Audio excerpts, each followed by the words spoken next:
Hello and welcome to What the Faux Travel Podcast with Nick and Amy. This is Series 3, Episode 5, and this one is all about Oslo.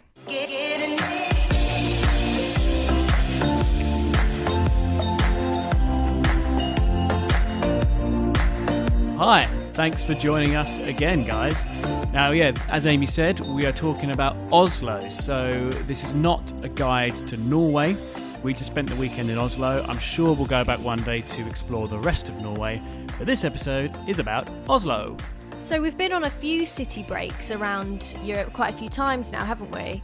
And Oslo was definitely up there, I'd say. For sure. This is true. A few years ago, I would have avoided places like Oslo, Copenhagen. We went there, we loved it, purely because of the reputation that they're expensive.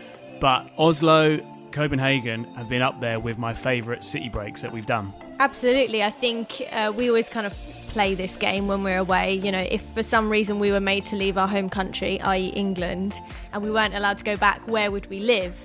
And these Scandinavian type places are definitely high up on the list of places we would go and live after, yeah. For sure. Scandinavia is the place to be.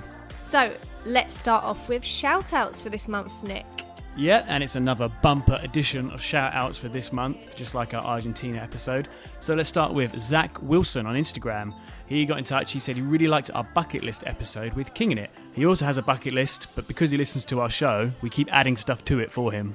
Oh, that's good though. We also heard from Lila Adams on Instagram. She said she has just started to catch up on Series 3 and loved the Brazil episode. Yes. We also had an email from Tom Kress, said he really enjoyed our England/UK episode. He's heading to the UK all the way from Australia with his partner, who is English, and he said that she's got loads planned, including climbing Ben Nevis, which is what we did. Oh, really? Oh, well, good luck. Make sure you go the right time of year, because we almost died at the top there. It was like Everest at the top. He did say, is it really that tough? And I said, yes, it is. It actually is. We also heard from Ellie Quinn, aka Wandering Quinn. She tweeted us saying, I'm spending my morning binge listening to What the Faux podcast. It's good to hear some travel inspiration and knowledge in my ears whilst at work. And she said she also really liked our episode with the Budgeteers. Oh, good. And now she needs to go watch their channel. We've got a bit of a running joke that we keep giving her YouTube channels to watch. We also heard from Sabrina Leroy. She messaged us on Facebook. This is quite a funny one. She listened to our China episode way back in Series 1 with Phil, and Phil was saying how he can't find any really decent Chinese restaurants in England. Yeah. And she said, I've got your back, guys. She knows a good one in London called Little Szechuan Restaurant near Finchley Road Station. Apparently, it's proper Chinese. Oh, good. Oh, we'll pass it on to Phil. Yeah. And we also heard from Olivia and Adam, aka Constantly Travelling, on Instagram. They said they were listening to us on a 5-hour train journey through Vietnam. So does that mean our episodes need to get longer? Because I always worry that they're a little bit too long, because I guess if I was listening to a podcast this long, I'd do it in 2 bits. That reminds me, I'd quite like to know how people listen. Do you listen in all one go? Would you prefer them to be a little bit shorter, a little bit longer? Definitely let us know. You're right, for a 5-hour train journey, great if it's a long episode, but I do a lot of driving for work, so long episodes work for me, but some people I know are put off by long episodes. Yeah, definitely. Hey, so we also heard from Storyteller Team on Instagram. They said that they love the authenticity, or is that a word? Authenticity and realness of the show. Yes, it is a word. Thank you. Andrew Benson, he messaged us on Instagram, and he's from South Africa, and he said, thanks for educating people on his home country. Of course, we did a South Africa episode earlier in the series. Yeah. I actually love doing that one as well. I learned a lot. South Africa episode was great. Yeah, really liked it. So thank you, Andrew, for getting in touch. We also heard from Pedro Santana Viana. What a great name that is. He got in touch on Instagram, said he really liked our episode of Indigo Traveller about less travelled countries. And he said, guys, you need to come to the northeast of Brazil. Not many people go there, but apparently it's amazing. We actually might be there sooner than you guys think. Yes, that's a good throw ahead. So at the end of this episode, we're going to tell you about some plans that we've got coming up, our travel plans, which is we're so excited about. So make sure you keep listening to the end of the show. For sure. Pedro, he lives in Salvador. He said if we're ever there, we've got a tour guide. Sweet. And finally, Selena Moore emailed us asking for advice on our trip to Oslo. So the episode hasn't even come out yet, and we're already getting people to Oslo. Selena said that she's hooked to the show and listens on her commute to work. Oh, nice. Well, yeah, thanks for all those shout out, guys. Keep them coming in and don't forget to leave us a review on iTunes. So coming up on today's show, you're going to have game show facts with Nick, of course, as usual, and language lessons with me. We had a chat with Sveinen and Johanna from Visit Oslo. While on the topic of Visit Oslo, you're going to hear an interview with them where they tell us all the different things you can do in the city. You'll hear from our Couchsurfing host, Taki, who's originally from Tajikistan and then Iran. So he's a very interesting guy. And we went on a walking tour, so you'll hear from that, as well as Nick is sending me to the Winter Olympics for our game in this episode. Right, so before all of that, let's hear some game show facts about Oslo. So game show facts, Oslo, here we go.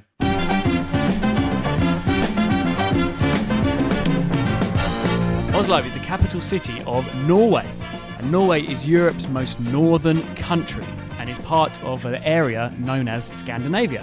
The population is around 5 million, and Norway enjoys one of the world's highest standards of living, in large part due to the discovery in the late 1960s of offshore oil and gas. It is the world's number 7 oil exporter and has resisted the temptation to splurge the profits, choosing instead to deposit this wealth into its oil fund, now the world's largest wealth fund of any country.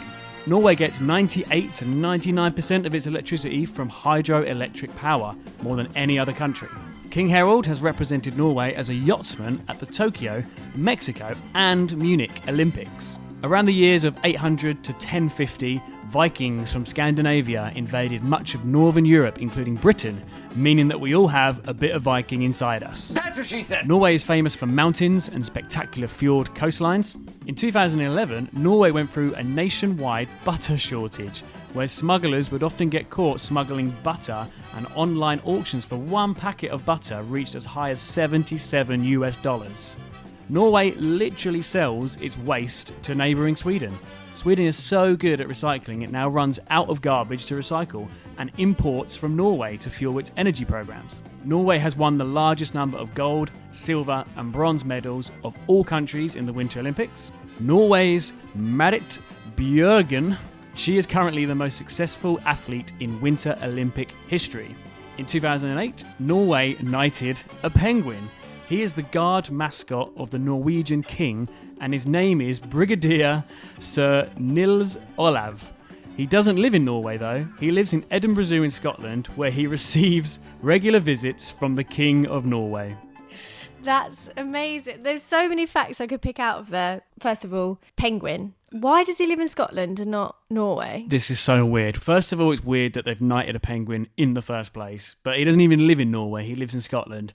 I'm going to be honest, I haven't gone deep into this to learn why, but it's absolutely mental. Also, the rubbish one. I really like that they sell that to Sweden. That's amazing. And I think that's one of the first things you notice when you go to any Scandinavian country, how clean it is. It's For impeccable. Sure. Yeah, they've got it right with that. But it's amazing how Norway makes all this money from selling oil, which they don't even really use themselves. But they also make money from selling their crap to their neighbour, basically. So yeah, some really weird kind of quirky facts there. They're mental, to be honest. Yeah, it seems quite futuristic when you go there, I think, where how clean it is and the way they use their renewable energy and things like that. Yeah, it just feels like it's quite futuristic, and we could take a lot of tips from these countries. Oh, they've got a lot right for sure. So thanks so much for your game show facts there, Nick, once again. Just think, at the start of this podcast, I did consider dropping that feature. And now you realise the error of your ways. I did. I think I would have got a lot of hate for that. But no, very educational. Love it. I'm now a big fan of Game Show Facts. Oh, I'm so glad. Finally, after 3 series, you're on board. Now on to my feature, so language lessons with Amy. So luckily this episode I don't have to pronounce any of these words for you because I don't think I can. I haven't learned any Norwegian at all, really. You do a lot better than me. We all know what my pronunciation's like of people's names and cities. Exactly. Although I do know tusen takk, which is my favourite. It means 1,000 thank you. So thank you very much. I really like that. Tusen takk. That is a good one. So yeah, luckily for me, I don't have to pronounce any of these words for you because we had a lot of help from Visit Oslo when we were there. We spoke to Sveinen and Johanna, and Sveinen you'll hear from later as well because he tells us a lot of things that you can do in Oslo and it will help you out with your trip if you're on your way there. But yeah, they were telling us about the language. And firstly, how do you say hello? Hi. Hi. Yeah. pretty much the same thing. Pretty much. How about thank you? Takk. Tusen tack. So that literally means 1,000 thank yous, right? Exactly. Okay, so tusen tack. How do you say sorry? Unnskyld, beklager. Whoa. Say that again. Say that again. It's like two different things. Like either you could say beklager or unnskyld. And are they for different things? So is one like, excuse me? It's more like to ask for help. It would be like if you have to stop someone on the street, like unnskyld. And beklager if you bump into someone. Beklager. Yeah. So it's more of you like apologizing. Yeah. Excuse me. Okay, so how can you say, can I have a beer, please? Kan jeg få en øl, vær så snill? Oh God, I could never say that. Okay, slowly. Kan jeg få en øl, vær så snill? But then the funny fact about Norway is that we have so many dialects, so it's a big variety. For example, I, who come from Florø, but if you say, how are you? I say, hvorleis går det? And she would say, hvordan går det? Like, okay, now I sound like I'm from another country. But so it's a really, really big difference. Okay, how about, can you help me? Kan du hjelpe meg? This is a really hard language. Like I don't even know how I could repeat that. Can you say it again? Kan du hjelpe meg? Kan du hjelpe meg? Yeah, very good. There you go. Kan du Alright. hjelpe meg? The last one, because tourists will need this. I don't speak Norwegian. Jeg snakker ikke norsk. Jeg snakker ikke norsk. Wow. So is ikke was that Norwegian?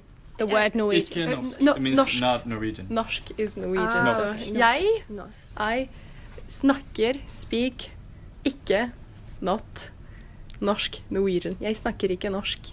Wow, okay. And just lastly, we were talking to our Couchsurfing host last night, and he was saying how English and Norwegian is so different. So, for example, there's a table there, so we would say the table, but apparently in Norwegian, you wouldn't, the doesn't stay the same. It's in the word. It depends what the word is to how you would say the.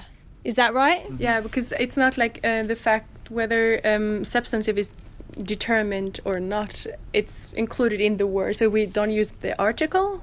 We say bord, a table, and the table, bordet. So the word changes, yeah. So the word changes rather than putting a word in front of it, how So you would in kind of English. You could almost say that the article is included in the word.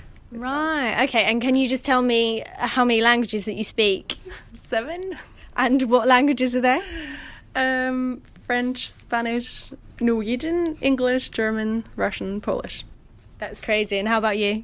3 languages. So now I feel like It's not good enough. That's better than both of us. Spanish, Norwegian, and English. And a Very dialect. nice. And I have a dialect in Norwegian. So you could say 4. And how many do you speak, Nick? English, 1. Sorry. There you go. How inadequate do you feel there? Oh, when we have these conversations with people around the world, I always feel inadequate. But that's why, like, I always point out, maybe you get a bit embarrassed, but I always say, like, but I'm with Amy. Amy speaks Spanish because it's quite rare that an English person speaks a second language. So, like, I'm really proud and I feel more intelligent being with you because I always feel like the most stupid person in the room when we have these chats. But then it puts loads of pressure on me and I'm like, I can't really speak Spanish. Don't talk to me. But how amazing is that? 7 languages. Unbelievable. Now, something I want to point out about the Norwegian language, which might sound really strange because listening to that, it couldn't sound further away from English to me, listening to people speak it. But actually, written down, it weirdly made sense to me. Oh, yes, it So, did, do you remember the central station Yeah. in Oslo? First of all, it's spelt with an S, which I think makes perfect sense. Why do we spell it with a C? Because C is a K sound in English. yeah. Can't, for example. But then when the word central, we have a C. But I think it should be an S. That makes sense. And when you read it, it was like with an S, and it kind of, you make out the letters, and it's like Central Station. And like, but I could read it. I know it sounds stupid. Well, I think what you're trying to say is in Norwegian, it's spelt the way that we would pronounce it. Yeah, it's spelt the way it sounds. Yeah, so you would write it as a pronunciation. So central station, it was one whole word. But yeah, it kind of rolled off the tongue as we would say it. Yep. So weirdly, I could kind of read Norwegian, but I definitely can't speak it. So do you feel intelligent now? Now I do, yeah. But yes, what a difficult language. But yeah, when they speak, you're like, what? Because yeah, they said, kom du hjelpe meg. I think that was right. Kom du hjelpe meg? And I do need help, to be honest. I need help with Norwegian. So there's the language. Let us know if you can speak it and you're not actually Norwegian, because that's impressive. So let's talk about our trip. What did we do? How long did we go for? Things like that. Take it away, Nick. So, yeah, we only had a weekend, so we flew on a Friday night, we flew back on a Sunday night, and this was actually a present for me for my birthday from you, Amy. Oh yeah, I forgot about that. Which is a great present. You got us some flights. I think we flew with Ryanair. Most people know that that's quite cheap air travel in Europe. We're quite lucky to have cheap airlines like that. We're not sponsored by them, by the way. Oh, no, for sure not. I wish. Well, actually, they're not the best when it comes to quality. They'll get you there, and they'll get you there for cheap, which I don't argue with that, really. I think that's pretty good. So we had 2 nights there, pretty much all day, or we did have all day Saturday, pretty much all day Sunday, and we couch surfed as well. We managed to find a host. Oslo actually seems quite difficult to find a couch surfing host, but we got there in the end. And we didn't really have much of a plan. Apart from, you guys will hear it soon, we met up with the guys at Visit Oslo for an interview. But apart from that, we were really going off their recommendations as to what we could do for the weekend in this city. Yeah, it was quite good actually, because if we're quite honest, we were a bit confused about what you could do, because we tried to do some research online and there was a few things, but nothing really grabbed us until we spoke to Visit Oslo. And everything kind of came to life, I would say, in the conversation, which, again, you'll hear. Yeah, and there was loads to do. We didn't have enough time to do it all. No. So we went to it's a really famous sculpture park, which is good fun. If you guys have seen our Instagram stories, you'll know exactly what we're talking about. We'll put plenty of pictures up online. Sculpture park, which is always open. So a good tip is to go in the evening when it's still light. But by that point, kind of all the museums and things are closed, because they close at about 4 or 5 o'clock in the evening. So go to the sculpture park in the evening. That was fantastic. You can get a boat to some nearby islands, and like 5-minute boat journey away, you feel out of the city, you're in the countryside, kind of what you think of Norwegian countryside. It was beautiful, wasn't it? Yeah, and there were beaches. Who knew there were beaches in Norway? I didn't expect that for sure. Yeah, so we got a boat across, which took about 5-10 minutes. And like you said, felt like we were in the countryside. I felt like I was on holiday instantly. Obviously, we were on holiday, but, you know, city break and all of that. But it felt like we were on an actual summer holiday because it was really hot as well. We were so lucky. It was just like when we went to Copenhagen, because that was only like April, May. That wasn't summer. And again, we were so lucky with the weather. There was a heat wave. Yeah, and it was beautiful. But apart from that, you'll hear Sveinan from Visit Oslo say there's loads of museums, loads of art galleries. There is a lot to see and a lot to do. So we've been banging on about this interview with Visit Oslo, so we might as well play it for you. So we asked Sveinan, what are the best things to do in Oslo? First of all, welcome to the city. Welcome to Oslo. I hope you guys are going to enjoy your few days here, and let's hope we make the best out of them. I would like to start, so you have the city center, and you also have the Museum Peninsula. I call the Museum Peninsula, it's called Big Day. But here you can find a lot of popular museums that tourists like to visit while they're in Oslo. So you can do the Viking ships, which are really cool to do. And then you have the Norwegian Cultural History Museum. It's an outdoor museum where you can check out a recreated Norwegian village. You have a typical wooden church from back the Viking times. Also, you have Kon-Tiki, which is about Thor Heyerdahl's expedition to crossing the Pacific Ocean. He's a world-famous explorer. So if you're more kind of in that historical mood, then it's a good place to check out and start. Okay, so this Viking museum, is it something where do you this might be stupid, but do you dress up as a Viking and things like that while you go around the village, or you just literally look around it? You look actually at a Viking ship. So it's not interactive then? Yes, exactly. But it's a cool museum to check out. It's nice, and actually what's nice about it is that, just a fun fact at the same time, the historical museum, which normally had to have a collaboration together, but the historical museum has the only Viking helmet ever found in the world. Oh, right. When I started the job, I thought there was many, but actually there's just one. Oh wow! So if you want to check that out, the historical museum is actually a must-see. Cool. And then, of course, there's a lot of museums. We have the Nobel Peace Prize, which is awarded in Norway if you want to learn more about that, you can go check it out there. You have the Fortress, where you find more about Norway during the Second World War and history, if you're more the history type.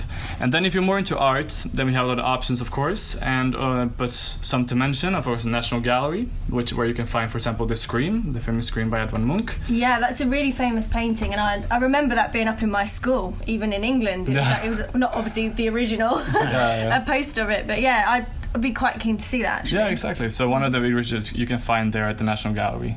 If you're more interested in knowing more about Munch, so that's an interesting fact, you find more in Munch Museum. And of course, so the painting isn't actually in that museum. Exactly, you find it in the National Gallery. In the National Gallery. Exactly. But both are very, very interesting museum if you're interested in art. And of course, museums is one thing you can do in the city, but also you have parks. So you guys asked me before we started recording about the Vigeland Sculpture Park. So it's a sculpture park made by Vigeland, where it's open to the public 24/7. So you can go there any time of the day you like. So normally what I tend to recommend people is actually go check out the museum, they close, and then afterwards in the evening it could be nice to go check out the Vigeland Sculpture Park, which is a good place. And then just last, museums, checking out tip, ski jump. A lot of people like to ask about it. Yeah. Because you see it up on the hillside of the city. For example, if you are down in the city, you're going to see it up on the hillside. You can, at the museum there's a ski museum, and also you can go up in the ski jump. And if you have a little bit of adrenaline in you and you want to try to jump, if you can say that one yourself, you can do zip lining.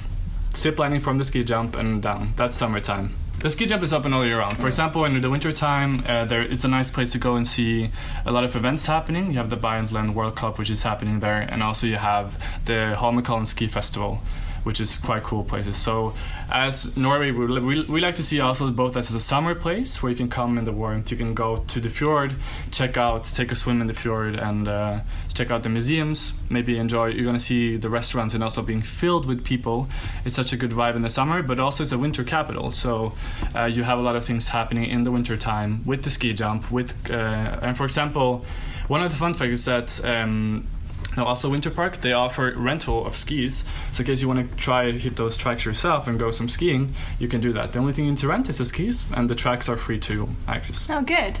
Okay, interesting. Yeah, there's a lot to do there, and I didn't realise there's a lot to do all year round. I thought it was just going to be a summer city, but I'm wrong. So that's cool. Yeah, so I think people do think of Oslo as an expensive place to come. Yeah. So do you have any good advice and good tips for people who want to come here on more of a budget? Yeah. So during the summertime and actually all year round, we get a lot of students or backpackers traveling low budget to Oslo, and I think that is the most frequently asked question we get at our job. But actually, Oslo as a city has a lot to offer for people interested in traveling here for a low budget as well. One of the concepts we have is the Oslo Pass. The Oslo Pass is a pass you can buy for 24, 48 or 72 hours. It includes museums, public transport. You get some discount on some restaurants where you can go eating. There's some typical Norwegian food if you want to try that. Venues and tours, etc. also included in the pass. But what's nice about the pass as well is that public transport in cities zone 1 and 2 is included. So a lot of activities, of course, we get access to museums, but you have activities such as going to the fjord, which you can go with the public boats and ferries, which are included because they're included in the public transport. So as that, you have an interactive pass, which I think is good. We normally say to people, if you visit 3 museums or more, the value of the pass, you will save a lot of money traveling around. It's a good concept, and a lot of people have been very satisfied with the pass, and we also sell a lot of them. Besides that, you have a lot of you have some free museums, like the Foreign Film Museum. You have the Armed Forces, and also the parks, of course, are open to the public 24/7.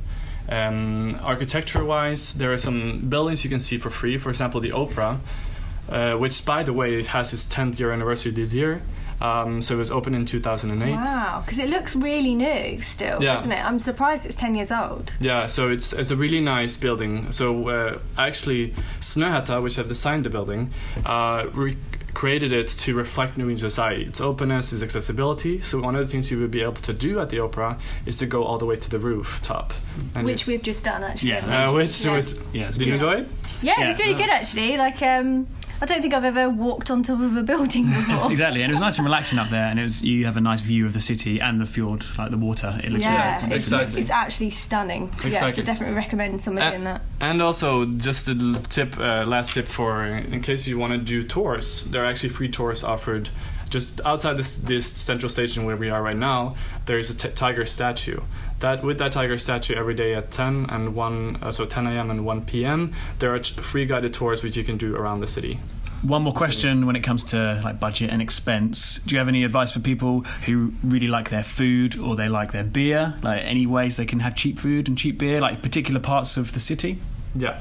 So first of all, going back to the Oslo Pass. So the good thing about the Oslo Pass is that you have some discount on some food. Just to mention that. So you have some, for example, Robua offers 20% discount on eating.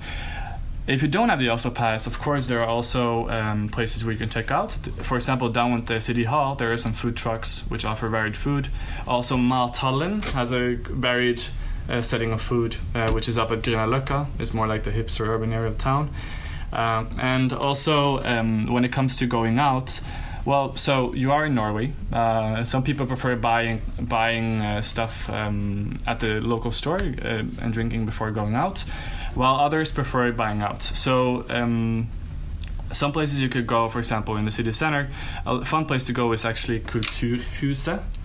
Can you say that again? Kulturhuset, the culture house. Okay.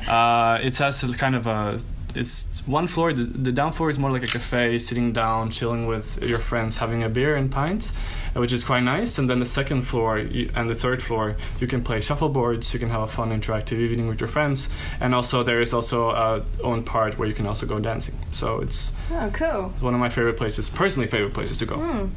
So earlier we were talking about the ski jump, but there's also a toboggan ride here as well. Is that in the same place? Toboggan ride. Oh, you're talking about... So the thing I think you're referring to is also Kolketrackeren, which I prefer to it. So basically up with a ski jump in the winter time at the second last stop. So if you go off there, at Frognerseteren, which is the last stop, you can rent a sled.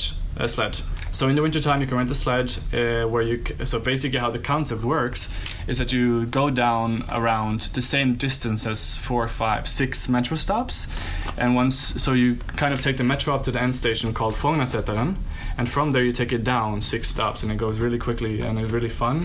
I brought my friend from France.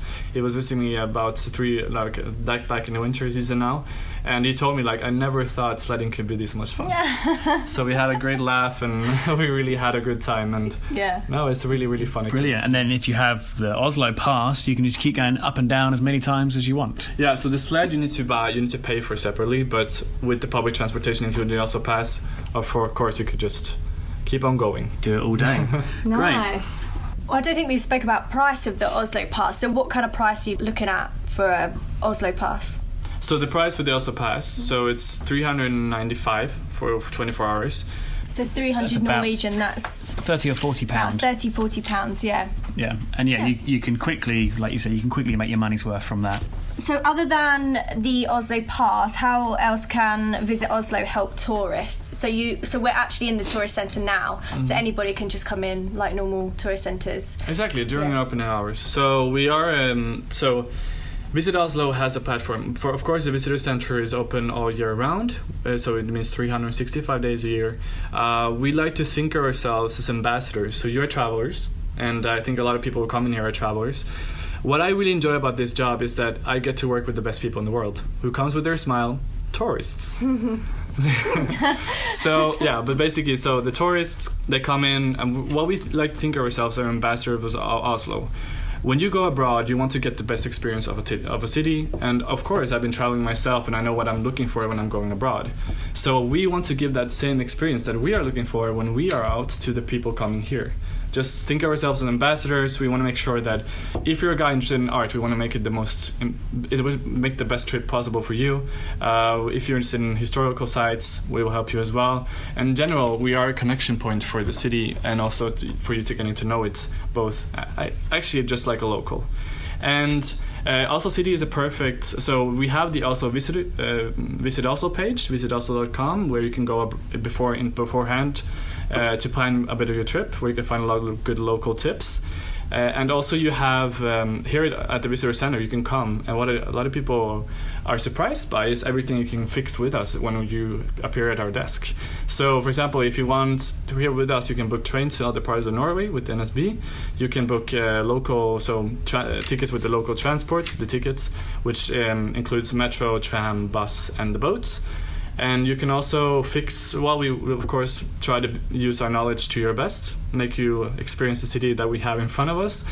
And yeah, I think just to meet somebody with a smile and be the first stop, I think it's a lot of people have told us the same, and we like to think that we are a good stop to start when you come to our city, and we really want to make those, like I know you guys, about 2 days in Oslo, and it's making those hours the most valuable possible is our job, and we want to do that the best way possible. Yeah, definitely.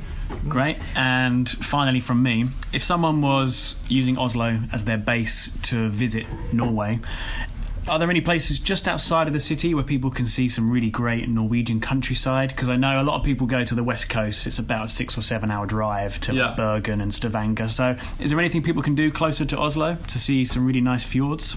Yeah, so for you who doesn't see me now, I brought this for you guys, so you can have some studying for your studio as well. Great. Homework, we love it. Exactly. But this is a brochure that we give out to the tourists. We give them out because a lot of people want to see something else just than the city center. So in the city center itself, you don't have to go very far if you want to have a bit of nature and don't want to have the feel of being in a city anymore, because some people prefer that. Going to Norway, checking out the fjords, but also checking out the nature that it has to offer. We're lucky that Oslo has some great nature around it. For example, only taking the metro from the central station up 40 minutes, you will come to places like Sognsvann, which has a big lake where you can go up and check it out. Also, you can do some beautiful hikes out in the place we call Nordmarka in Norwegian.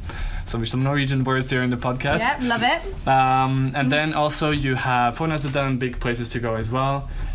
Close to our city, we have places like, for example, Drøbak and Eidsvoll. Drøbak is famous for Oscarsborg. It's a fortress. It was actually, historically, that site was one of the first areas where the Germans appeared when they came to attack Norway in the 1940s. So historically, the site is important as well. And when the sinking of Blücher has been very, very important, and has a really proud history for Norway. Also, you have places, for example, like Tønsberg, which is known for Viking history, and you also have Fredrikstad, which is famous for its old town and one of the biggest. Well, for example, Tønsberg is actually one of the oldest towns. Is the oldest town of Norway? Wow. So a lot of places you can go nature-wise. Also Drøbak and around the surroundings around it, and there are national parks close to the city as well, which you can check out. That was Sveinan from Visit Oslo. He's not actually from Oslo himself. He told us after the interview he's from a small place in the countryside called Flue. Flue? How was that, Amy? Well, I don't know why you're asking me. I can't speak Norwegian. Thank you, Sveinan, for your time, and it was really good to chat to you and yeah, all the Visit Oslo guys. Yeah, absolutely. And just to reiterate, so we had the Oslo passes, which you can get like a 24-hour one, around £30-40, but it's definitely worth it because you get all free transport around the city that can get you discounts in restaurants as well as free entry into attractions, museums and things like that. So well worth the price if you're going to go there for a weekend and just kind of bang out a load of different activities in one day. Exactly. So yeah, combining the Oslo pass with the fact that we were couch surfing, we actually didn't spend that much money the whole weekend. No, it did make it really cheap. And like you said earlier, we got cheap flights as well. Well, you did because it was a birthday present. Thanks. So. Yeah, my flights were very cheap. And at the beginning of that interview with Sveinan, I said about the Viking Museum, and I was like, can you dress up as a Viking? I feel like that's a new business venture for that museum. They should definitely get people dressing up. That is the kind of stuff tourists want to do. Yeah, definitely. Definitely. So there you go. You can patent that. That's Amy Lee's idea there. So make sure you keep listening because our Oslo game for this episode is coming up very shortly, which is Olympic themed. Nick has very kindly set it up for me, and I don't exactly know what I'm going to be doing, but as it's a What the Fo game, I'm sure it's going to be fun. It's going to be fun. Basically, Amy's going to the Winter Olympics. Okay, that's all we'll say for now. We're also going to hear from Taki, our Couchsurfing host, and you can hear about a walking tour that we went on as well. So lots coming up, as well as, don't forget, we're going to be telling you our travel plans at the end of the show. Woo! So we've already explained a little bit about what we did in Oslo and the fact that we absolutely loved it. But also, obviously, we went to a few restaurants because we had to eat when we got there. But you had some interesting foods. I always like to go local. I say, as you all know, my catchphrase is go local or go home. I mean, you've never said that in your life, but okay. I had moose and reindeer. Yes. Is that right? For and lunch? I tried it as well, and it was unbelievable. Yeah, very delicious, very tender meat. I think with mashed potatoes and some vegetables. Yeah. But that it was was like a stew, really good. wasn't it? Yeah, it was. Yeah, like a stew. I imagine in the winter that'd be proper good winter food.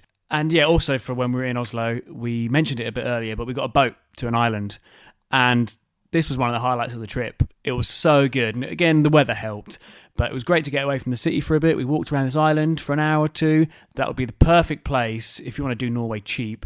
Get some food from a supermarket, take a little picnic, go to the island. There's loads of benches, loads of spots where you can just sit and enjoy some lunch in Norwegian wilderness. Literally a 5-minute boat ride from the city centre of Oslo. And like you said, it was one of the highlights, and it actually didn't cost us any more money because it came within the Visit Oslo pass. So like I said, that incorporates all of your travel. So that's not only buses, trams and things like that, it's also boats and ferries. So yeah, we went across on that. I would say if you do anything in your weekend in Oslo, then definitely do that.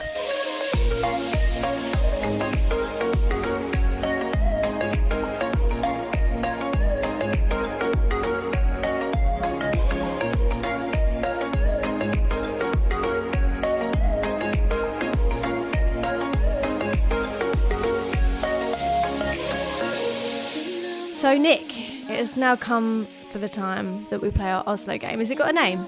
No, it's called Amy Goes to the Winter Olympics. Okay. So, Amy, are you ready? What I'm going to do is we're going to send you to the Winter Olympics. Now, this is because Norway basically are the best in the world at the Winter Olympics. We're going to send you there. You're representing Great Britain. Okay, Amy? Now, what's going to happen is there's going to be a question round, and there's also going to be an audio round. Oh, okay. So, let's get started.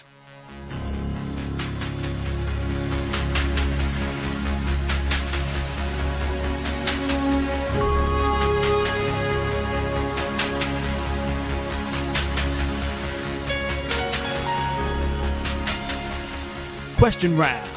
Question 1. Are you ready, Amy? I am. Good. In 1994, the Winter Olympics was hosted in which Norwegian town? Oh God, how on earth am I supposed to know that? I was 3 years old in 93. But No, yeah, 94. don't think what was happening at the time. Think about Norwegian towns. You do know it. Okay, well, let me think about different places so I know.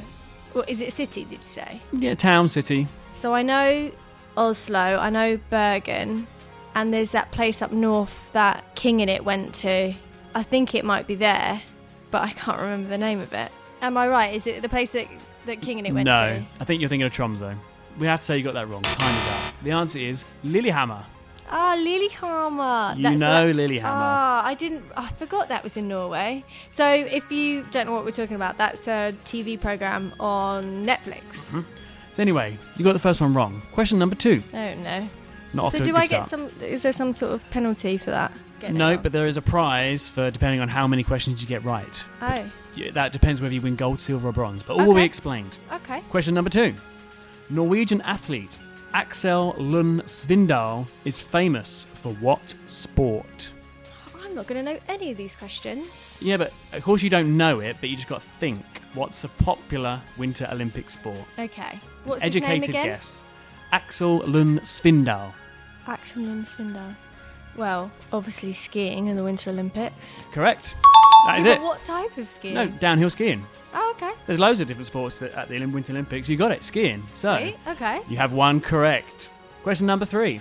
In what country was the most recent 2018 Winter Olympic Games? What country? Oh, that was Russia?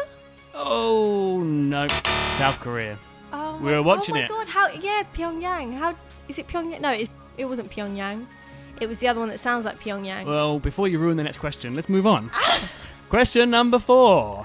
For an extra point, what town/city was it in? Oh my God, I knew it was South Korea. What is wrong with me? I don't think it is Pyongyang, but it sounds like Pyongyang. So close. Oh. Pyeongchang? Pyonglang. No, I have to say wrong. Dang. So close. Pyeongchang. Pyeongchang. Of course it was. Oh yeah. No, but you did know. So, question number 5. I'm so embarrassed because I work at a news station and every day on our news bulletins it was about it being in South Korea. Yeah. How did I forget that? Russia. The World Cup was just in Russia. Oh, I know that, but Russia was the last one though, wasn't it? Because it was we were going to go to it. Oh, Sochi. Sochi. Yeah, you're We were gonna right. Go. That's Okay. what I was thinking of. Yeah, good thinking. Next question. Question number 5.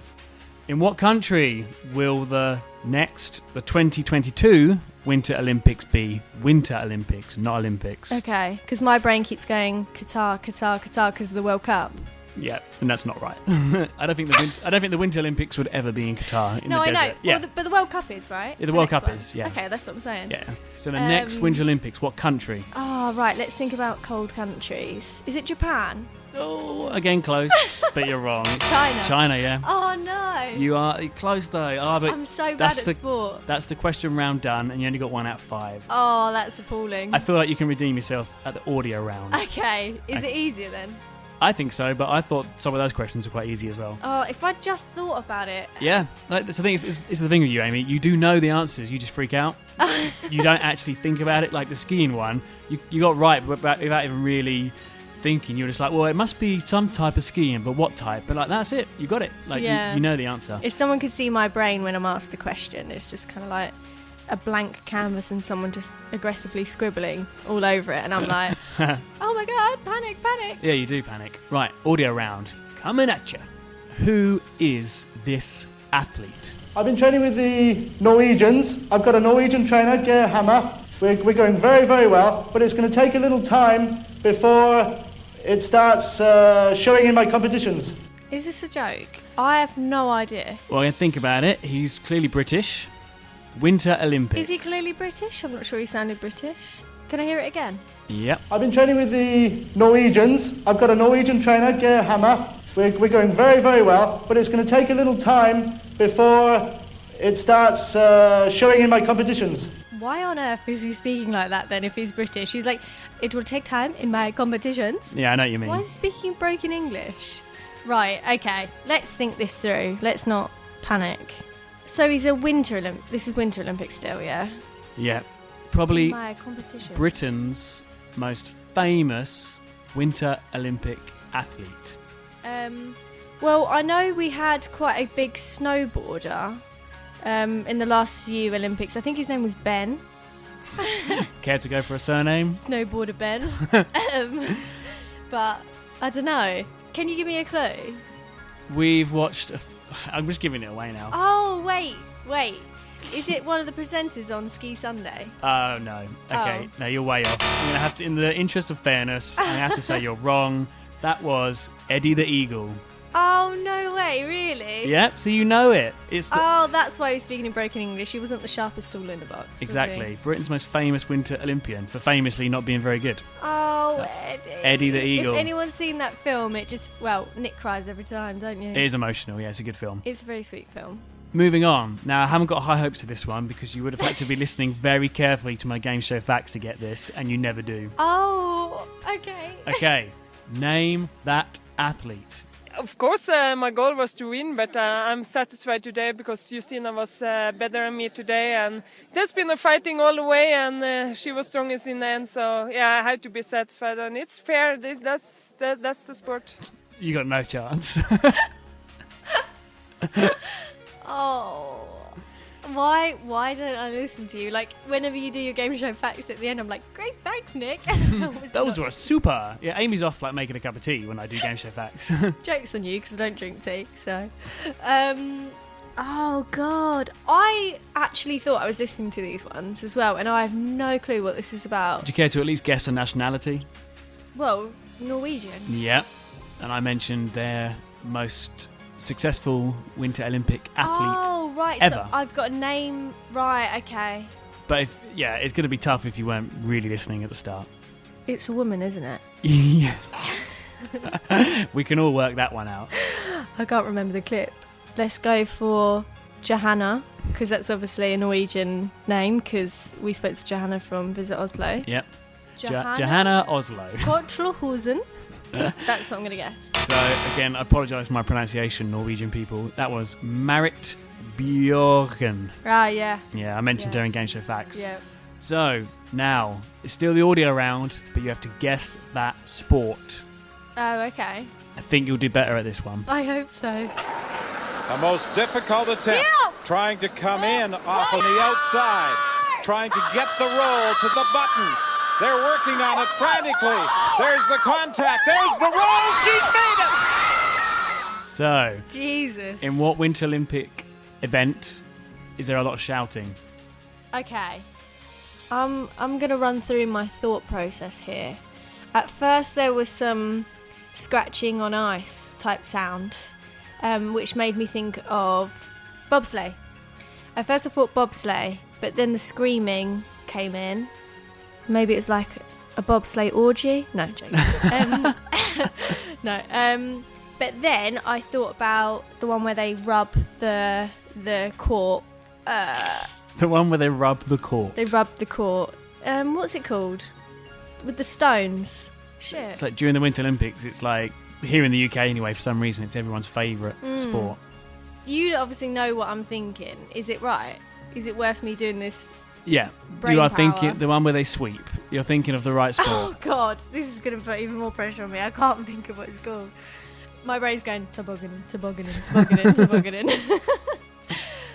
It's called. Do you want the letter of the? Yes. Okay, the first letter of the name begins with a C. Begins with a C. The first letter is C. C. Yeah. I am drawing a complete blank. If you're not even going to get it after all these clues, I'm going to put everyone out of their misery. It's curling. Curling. Oh my God! What is wrong with me? Next question. So crap at these games. Name that sport. Oh God. Okay. Out. Full.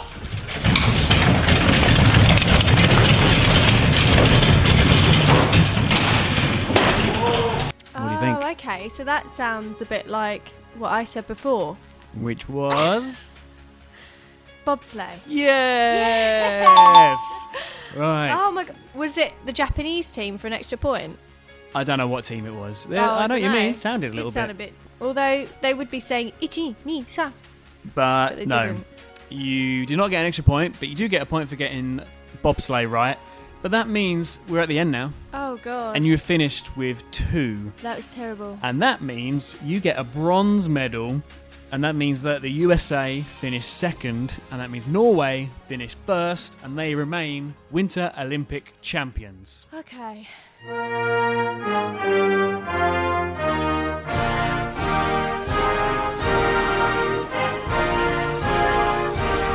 So you I lost. still got bronze. Well, you Could you not get anything lower? you could have only got gold, silver, or bronze. Oh, and that's- depending on your score, you got bronze. I still feel like if I got 0, I shouldn't have been given bronze. Yeah, 0 to 3 would have been bronze, and you got 2.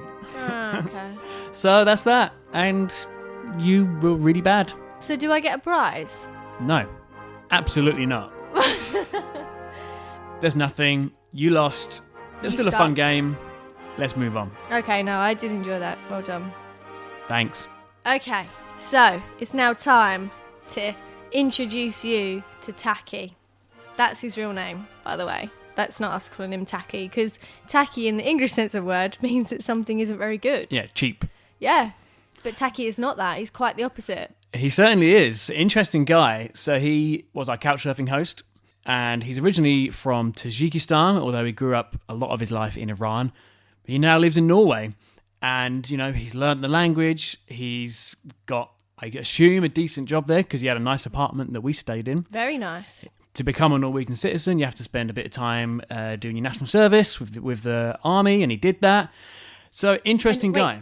And when he did that, he went up north where it's, what did he say, like minus 30 degrees or something. Yeah, crazy. And you literally have to do army-styled stuff, which clearly I don't know anything about, in that kind of weather, which is insane. Especially a guy from Iran, like you'd not be used to that. So like I said earlier, he's our Couchsurfing host. He showed us around Oslo for a bit, really nice guy. And while we were there, we asked Taki, you know, being a guy born in Tajikistan, what does he think of living in Norway? It's quite good, interesting. Everything is new. I was raised in Asian country, different culture, but it's quite good. The only thing which is not very good, I think, is the weather. Yeah, the weather. So like half the year, you just have to stay inside. Yeah, it's cold. The winter is very cold, lots of snow. And it's dark.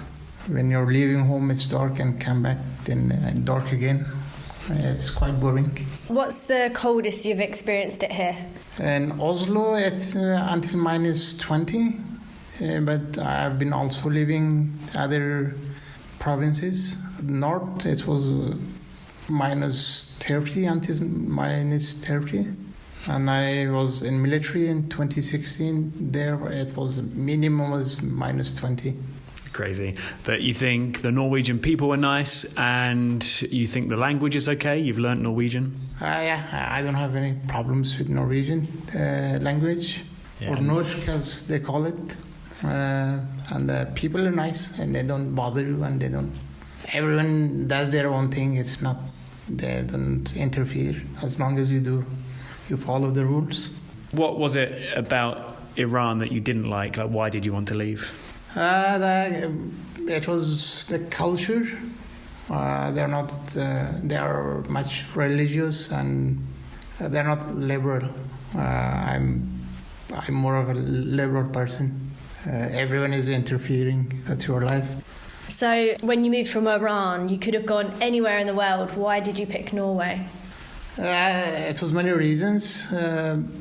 I was thinking about USA, maybe Australia, or Europe. The easiest way was Europe because it was both easier, because it's near distance, and my budget, because when I left home, I was very small. I was young, I was 15, and I saved that much money to get me to Europe. I didn't have lots of choice, but it was the Europe, but I didn't know lots of things about the individual countries. But I have done my research in Germany. I read some stuff about Norway, Sweden, and Germany, France. And the only reason which I chose Norway, because it's the facilities, the schools are good. It's free. Yeah, if you want to study, I think it's one of the best countries. So that was Taki, our Couchsurfing host, and what a guy he was. He was so generous, letting us stay at his place for free, obviously, because that's what Couchsurfing is, and he made us breakfast in the morning. He made some amazing eggs. Do you remember the eggs? Yeah, eggs and chili. Yeah, chili over the top. It was great. But from that interview, the main thing that stood out to me that I loved about Norway is that everybody does do their own thing. Nobody seems to be judgmental or looking at you if you're wearing, I don't know, different kind of clothes. Everybody just gets on with their own stuff and lives life. Completely agree. Very liberal, like Taki was saying. And I was pleasantly surprised walking around Oslo at actually how multicultural it is. Oh, yeah, we were really surprised by that, weren't we? Yeah, I assumed, wrongly, that's why we travelled, to put the record straight, but I assumed that a lot of the Scandinavian countries, that everyone was, blonde hair, blue eyes, and that was it. But that was not the case at all. And as we were saying earlier in Game Show Facts, standard of living is very good in these countries. And that's why, people like Taki move there for a better life. And it's amazing what he's done, learning a whole new language. So, yeah, incredible stuff. And he also speaks English, of course. Of course he does, yeah, very well, as you could hear from that interview. Yeah. So, as we said earlier, another thing we did on our trip to Oslo is we went on a walking tour, which we love to do. Free walking tours are great. If you haven't heard any of our episodes before, a free walking tour is literally what it says on the tin. I think they're in pretty much every city in almost every country. Yeah, definitely Europe, every city. And the premise of a free walking tour is that you meet at a certain point and you agree to go on the tour. You go around for a couple of hours, they tell you about the city, and you tip the tour guide. So there can be anything from, I don't know, whatever you want to give. You could give £2 if you think that's what it was worth. You could give £100 if that's what you thought it was worth. But they're always really good, really high quality. They give you so much information, and it's a great way, or a good first step when you go into a country to learn about the culture. Completely agree. And you'll get tips from the tour guide about places to visit once the tour's finished. So, of course, while we were in Oslo, we wanted to do a free walking tour, and this one was called Free Tour Oslo, so they're quite easy to find online. Now, these tours tell you everything. They tell you the ups and the downs of the country, and this was a particular down of Norway's recent history, which we thought was really important to put in the episode. And it was actually it's a weird thing to say, but a really good part of the tour, because I felt I learned a lot about the culture, a lot about their justice system and things like that. So our tour guide was actually from Argentina, and she told us all about a terror attack which happened in Oslo in 2011, so quite recently. Norway is not unique here, unfortunately. These things happen all around the world, almost daily, which is just so sad.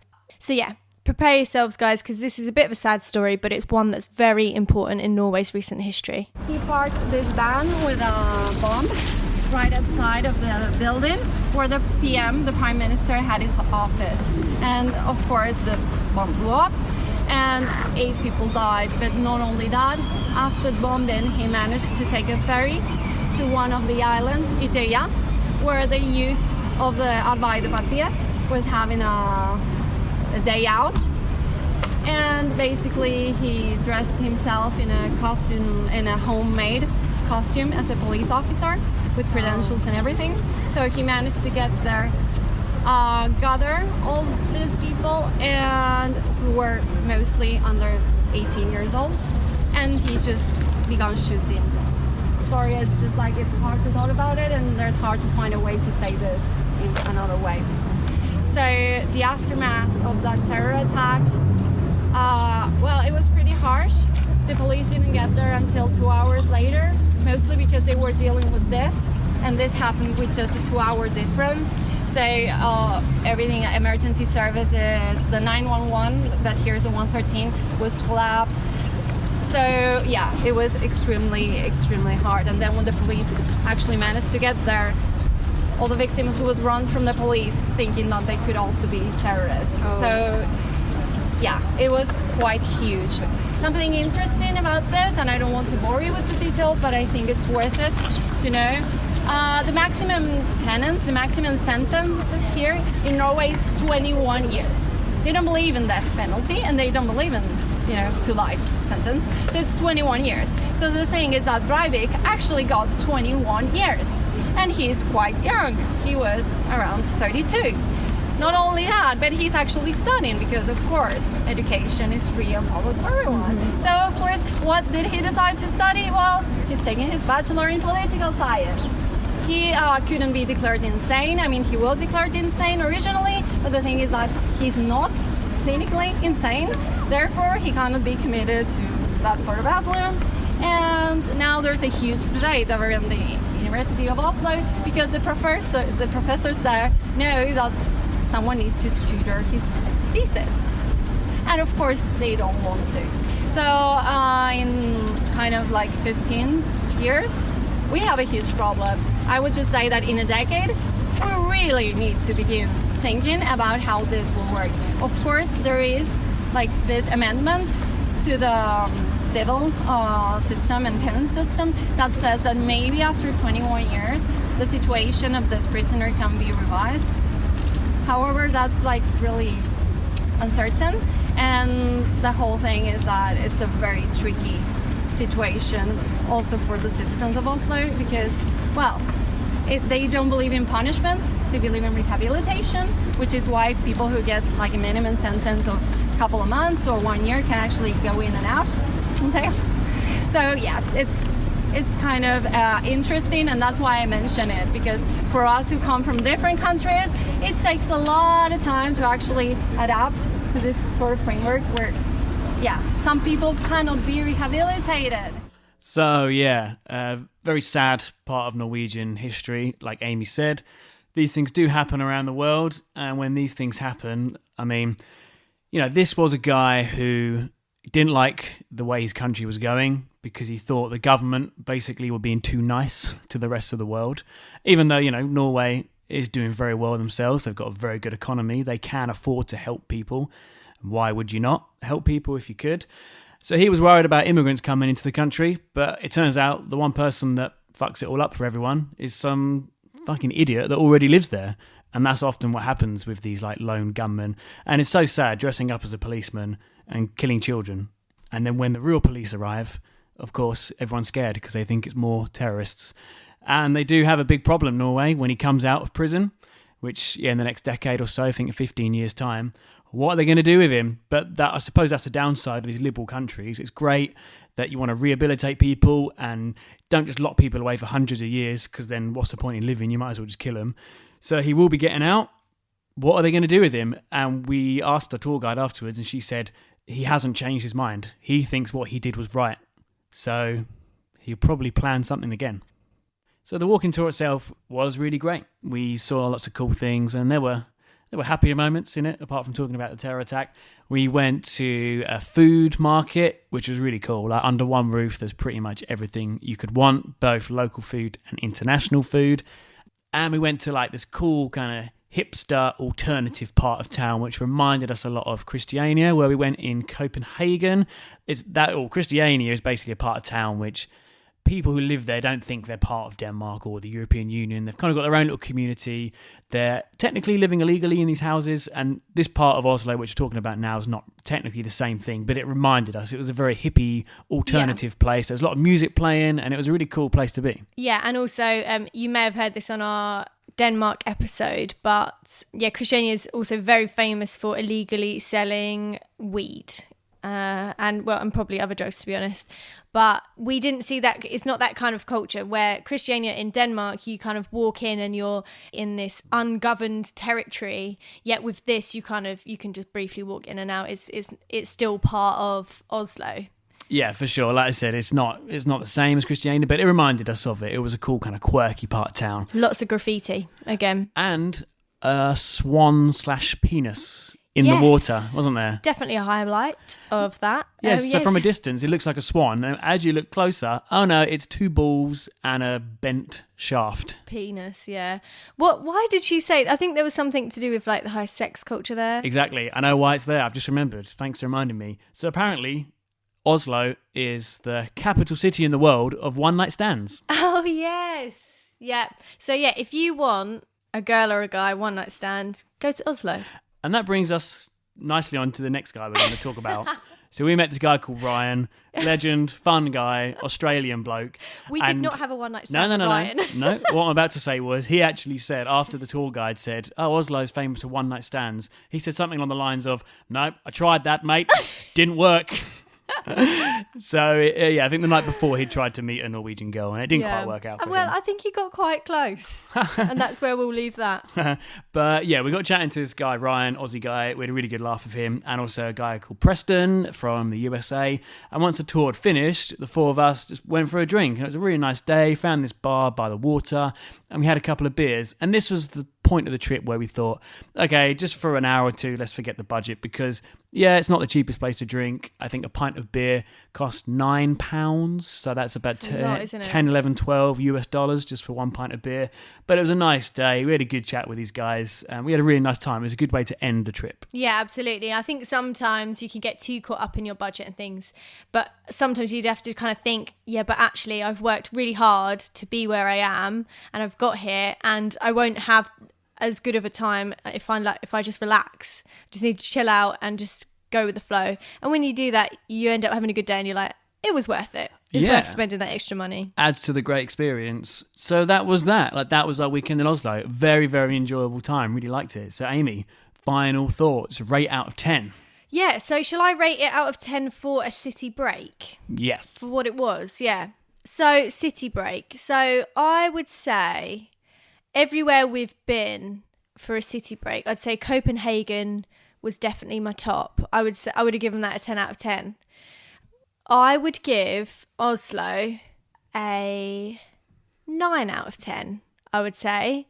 I don't know what Copenhagen had over Oslo, though. I don't know why. They are very close, so maybe it's a 9.5. I'm with you. I can't really explain why, but I thought Copenhagen was 10 out of 10. I would say Oslo 9 out of 10. Yeah, maybe because I think did we have a little bit longer in Copenhagen? We did a bike ride through Copenhagen, which kind of helped. So maybe we should have picked up some bikes for Oslo, which would have been great, actually. They're very similar, actually. I don't think I can really tell them apart, but definitely up there. There's lots to do, great food. Yes, it's a bit expensive in places with alcohol, but there's ways around that. You know, you can get a picnic, buy some beers in a supermarket. You've got plenty of places to go, sit around and on the different islands. Actually, that's what Oslo has over Copenhagen that you can go on a boat and go to another island. It's amazing. Yeah, definitely a strong place to go for a weekend break. I would highly recommend it. I'm with you. 9 out of 10. Really, really enjoyed it. I think I'm just not going to give it a 10 because I remember, like I said, Copenhagen was better, but Oslo, very impressed by it, very surprised. These places are just so clean. There's a lot of culture, a lot to do, nice people. And this brings me on to a point I was thinking of. I wonder what you think about this. For the last 100, 200, maybe more years, the dream for a better life has been America. Hasn't it? Think about all the immigrants. They went to North and South America hundreds of years ago. The American dream. I think meeting people like Taki and just experiencing these places, these Scandinavian countries, I'd say now, if you want to move to a country for a better life, Scandinavia all the way. So that's really Denmark, Norway, Sweden, Finland. Haven't been to Finland, but I've heard good things. I think those are the places to go. They always come out top on the happiness index, don't they, every year? Standard of life. I just think there's so much to learn from these places, and they have very high taxes. They do things differently to we do, like they'll teach their kids at a very young age about sex and things like that, which we don't agree with in this country, but it prevents teen pregnancies. Yeah, they have the lowest rate of teen pregnancies. Yeah, so these Scandinavian countries, I'd say they are the places to go. They're like the Garden of Eden, if you like. Yeah. Do you see what I mean? I would absolutely agree with you. I mean, the American dream is not... I'm not the person to talk to about that because that's something that just wouldn't appeal to me. I think, at a young age, I was very ambitious, but not just... It was more of a point to do well in my career. It wasn't more like, be ambitious, earn loads of money so I can buy all these materialistic things, I can own a big house, a big car, and then I will be happy. But I think you're right. These Scandinavian countries definitely have their happiness meter at the right level. I'd say the only thing that these Scandinavian countries have that goes against them is just in the winter. It's dark and cold. Like half the year, I think I wouldn't like it, to be honest. I think half the year in summer, it's great. It's the place to be. But that's the only downside I can think to these Scandinavian countries, the winter. But you haven't been in the winter, so you can't say that for sure. This is true. Yeah, good point. So throughout this episode, we've been promising you that we're going to tell you what we're doing with our travel plans. So not only is this going to affect our travel plans for future, it's going to affect our lives completely because, guys, we are quitting our jobs in September this year and we're going travelling full time. Oh my God, this is big news. We're taking the show on the road. At the moment, we do this show around our normal 9 to 5 jobs. And of course, they get in the way. We don't have time to always bring you guys great content. You know, we can still obviously do bits and bobs. We can release one main episode a month and a mini episode, but we don't have time to do anything else, but that is going to change. So the actual date is 25th of September. We leave the UK. First stop, Greece for 3 weeks. Then we've got a flight booked to Egypt. Then we don't have any plans. I mean, obviously, we are going to continue traveling around the world. We want to get back to Rio in Brazil for Carnival, which is March 2019. But we're going to be keeping you guys updated on social media, where we're going to be, where we're going. If anyone listening is going to be in those countries, you know, get in touch. It's cool to meet you guys when we're around the world. Show us your hometown. Get on the show. But this podcast is going big time on the road. Absolutely. And we're going to be doing extra things as well. So we're going to try and make some videos for you guys more when we're out. We're going to ramp up our social media as well. And as well, like Nick said, if you come and meet us, then you can get on the show and we can put you on our social media and stuff. We just want to kind of show everyone the great things about traveling. We are going to be joining Patreon as well. We have actually already recorded a video, which you might have seen on our Instagram. A few weeks back, we had a whole camera crew in our flat, which was very exciting. Thanks to Charlie Keep and her brother Henry. So yeah, Amy mentioned we'll be on Patreon. If you guys don't know what it is, it's basically an online platform where essentially you can give money to your favorite creators. And all that means is that those creators, with that additional money coming in, it helps them create more. Now, the main thing for us is that you guys always enjoy the show. And this podcast is always going to be free. But we will be doing little extra stuff, which will be rewards for people who do donate, just as little as like $1 a month. We're not talking about much. But by donating to the show, if you see some real value in what we do, it's going to help us travel longer. It's going to help us do more things. It's going to go towards equipment. Just keeps the standard of the show really high. But like we said, the main thing is that you guys just carry on listening and enjoying what we're doing. So that's what's going to be happening. We're going to be quitting our jobs and going traveling full time. Please let us know if you want us to hit your city or your country and meet up with us. You can always contact us on our Facebook page, our Twitter page, or email our website, www.whatthefotravelpodcast.com. You can send us a message from there. We really want to hear from you. Or even if you wanted to drop us an iTunes review, like whatever you want to do. Also, I've just remembered you can also get some merchandise if you want to be part of our Patreon crew, and you also get a say in what we're doing as well. So if you've got any game ideas that you'd like us to play, any people you want us to interview, then you definitely have more of a say and you can kind of vote on what we're doing. So it'd be really exciting to see some of you guys on there. Yeah, have like brainstorming sessions with people about future shows. So that's all good. There is loads of interesting stuff coming up. Scary, exciting that we're quitting our jobs. Who knows if we're going to be doing this for a year, 2 years, or forever? Who knows? Like, that is the most exciting thing. We just don't know what's going to happen. So what's coming next? That will be a mini episode all about cycling around the world. We spoke to a guy called Nick Thompson. Great name. Same as me, if you didn't know my surname. I don't think we say our surnames that much, but we spoke to a guy called Nick Thompson who just one day decided to go for a bike ride and never stopped, really. So that's going to be cool. And that was really interesting, actually, because we thought we're so the type of people we would never cycle a country. By the end of the interview, we were like, wow, we're going to cycle around the world. We're just going to do it. And we've actually been bike shopping, so that shows how inspirational this guy is. He's amazing. Yeah, that was very cool. So that's coming up next. Another way you guys can support the show, as well as Patreon that we were talking about earlier. Yeah, t-shirts, we've got merchandise available. It's a great way to support the show and look bloody cool at the same time, let's be honest. So, guys, we'll see you very soon on the next episode of What the Foe. Tusen tack. Penis, yeah. Please feel free to get in touch with the show. You can do that by checking out our website, www.whatthefotravelpodcast.com. From that, you can find all of our social media channels. We're on Twitter, Instagram, and Facebook. Our email address is whatthefoepodcast@gmail.com.